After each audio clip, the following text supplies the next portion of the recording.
It's 3 a.m. somewhere on I-80 in Nebraska. The highway is pitch black. The wind is howling at 40 miles an hour.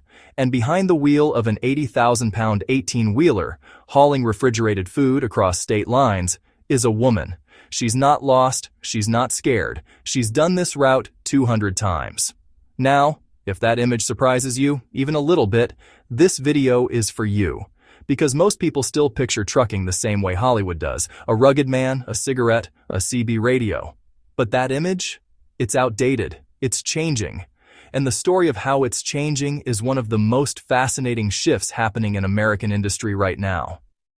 Today, we're talking about women in trucking, who they are, where they came from, what they're up against, and why this trend is bigger than most people realize. Let's hit the road. Before we dive into history and drama, let's set the scene with data, because the numbers here are genuinely interesting. The U.S. trucking industry moves about 70% of all freight in this country. We're talking 3.6 million professional truck drivers on the road right now. It is the backbone of the American economy. You eat because of truckers. You get your packages because of truckers. Your hospital gets its medication because of truckers. And for most of trucking's history, women were almost completely absent from that picture. But here's where things get compelling. Between 2010 and 2021, the number of women truck drivers in the U.S. grew by 88%. That's not a small uptick. That's nearly double. By 2024, women represented somewhere between 9.5% and 13.7% of the professional driver workforce, depending on which data source you use. The Women in Trucking Association, the industry's most respected research body, reported 9.5% in their 2024-25 WIT index. Other sources tracking a broader definition of the workforce put the number closer to 13 to 14%. Either way, compared to just 6% back in 2019, the direction is clear, and it's not just behind the wheel.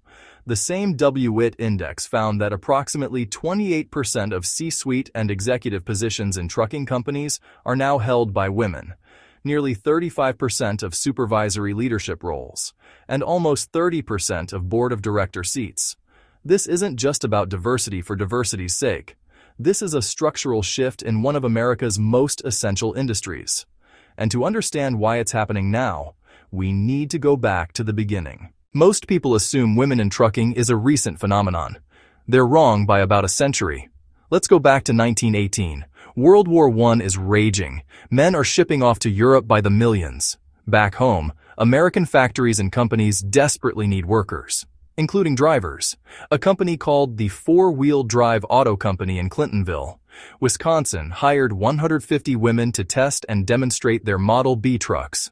One of those women was a young lady named Luella Bates. Luella didn't just show up and clock in, she became the face of the entire operation. In 1920, after completing an interstate tour as a Goodwill ambassador, visiting 25 towns to promote the safe use of commercial trucks, she became the first woman in the United States to receive a commercial driver's license in New York. She then inspired 3 more transcontinental tours across the country. She wasn't just driving trucks, she was proving, loudly, publicly, that women could do this job. Then there's Lily Elizabeth Drennan, one of the most colorful characters in trucking history. In 1928, Lily got her commercial driver's license in Texas, becoming the first woman to do so in that state. A year later, after her divorce, she became the sole owner of Drennan Truck Lines. She wore a 10-gallon Stetson hat. She ran a tight ship. She earned safety awards from the Texas Railroad Commission. And when the Railroad Commission tried to deny her a license, possibly because she had a hearing impairment, but many believe it was simply because she was a woman, she pushed back, and she won. The Los Angeles Times once called her a dry-land tugboat Annie. She wore that title like a badge of honor. Fast forward to World War II, 1943. A woman named Maisie Lanham became the first female driver for UPS, as the company scrambled to replace male workers who'd gone to war. This started a broader trend of companies hiring women drivers, and, critically, many of those women stayed after the war ended. In 1944, Rusty Dow became the first woman to drive the entire length of the Alaska Highway, 1,132 miles in just 7 days, working for the U.S. Army Engineers. These weren't just historical footnotes. These were women who redefined what was possible in American transportation, and they did it when the barriers were far, far higher than they are today. So, if women have been in trucking for over 100 years, why is the growth happening so fast right now? One word: shortage.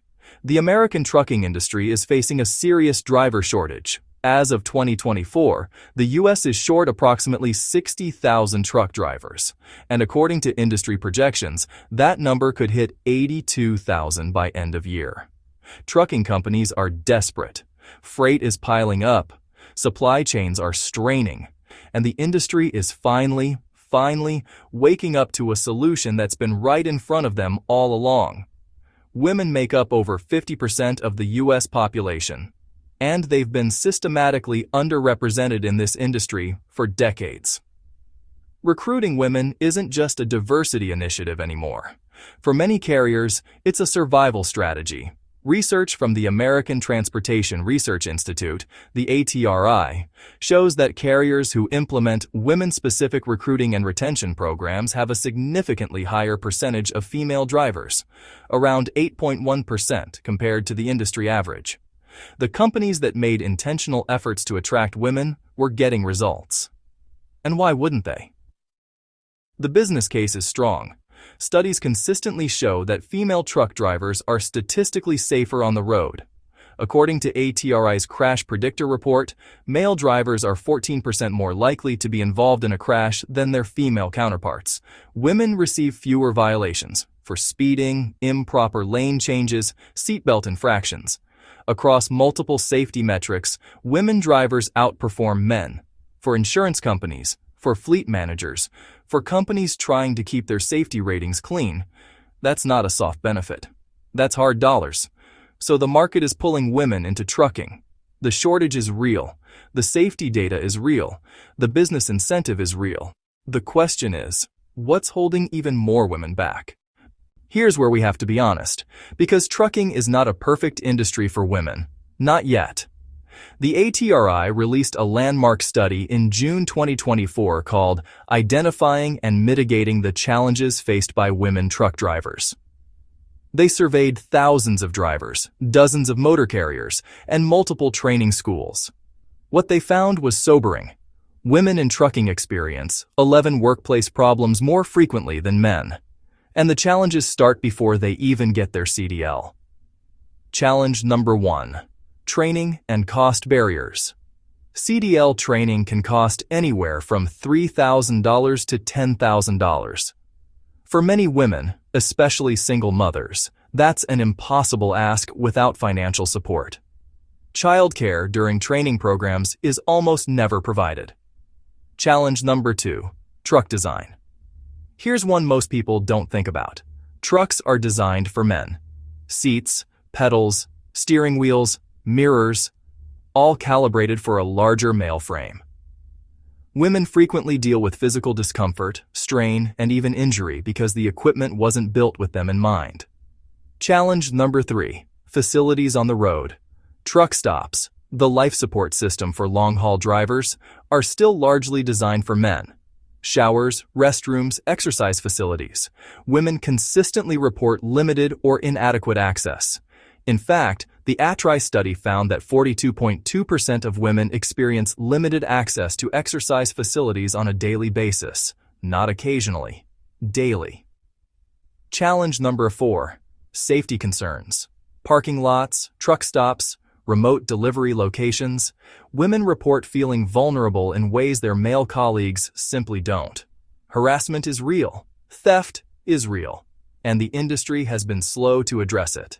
Challenge number 5. Workplace culture. Many women report arriving at a company and finding a culture that is skeptical at best, hostile at worst. Dispatchers who doubt their abilities, co-workers who make demeaning comments, shippers who question whether they can handle the job. Challenge number 6. Home time and family. The over-the-road lifestyle is hard on any family, but women, who statistically still carry more childcare and elder care responsibilities in American households, feel this disproportionately. A week away becomes 2. 2 becomes a month. And for a mother with young children, That's simply not sustainable without support systems. These challenges are real. But here's the critical point. They're also solvable. And the companies that are figuring that out are winning the talent war. So what does the future look like? The good news, the industry is finally investing in change, and a new generation of women is driving that change from both ends, literally and figuratively. The Women in Trucking Association, founded in 2007, now has members across North America and works directly with carriers to implement diversity initiatives, mentorship programs, and women-specific recruiting campaigns. Organizations like Real Women in Trucking, SE Trucking, and the U.S. Women and Girls in Transportation Initiative are also expanding the pipeline. What's working?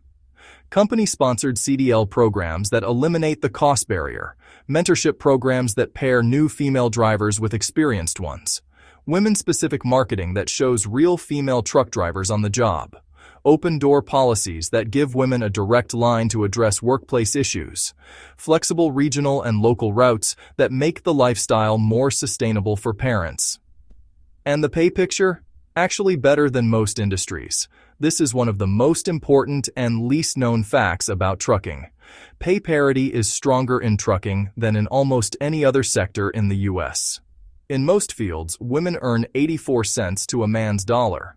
In trucking, because pay is largely tied to miles driven and loads hauled, not negotiated salaries, women can and do earn equal pay. Some of the top-earning female drivers in the country are pulling in six figures.